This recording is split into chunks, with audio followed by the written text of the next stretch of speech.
आपण पाहत आहात महादुर्ग वार्ता। बीड जिल्ह्यातील आमदारांची मराठा आरक्षण उपसमितीच्या पदाधिकाऱ्यांना दिले निवेदन। आंदोलनकर्त्यांना मूलभूत सुविधा उपलब्ध करून द्या।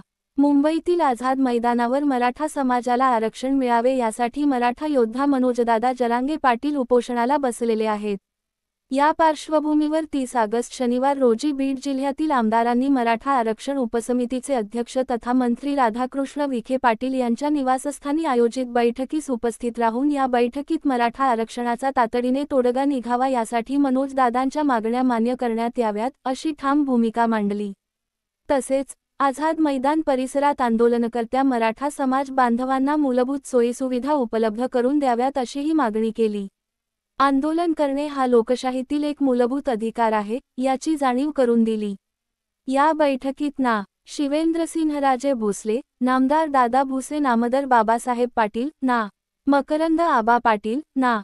माणिकराव कोकाटे, आ. प्रकाश दादा सोळंके, आ. सुरेश अण्णा धस, आ. संदीप भैया क्षीरसागर, आ. विजयसिंह पंडित उपस्थित होते। मागणीनंतर सुविधासाठी प्रशासनाला तातडीने आवश्यक त्या सूचनाही देण्यात आले आहे।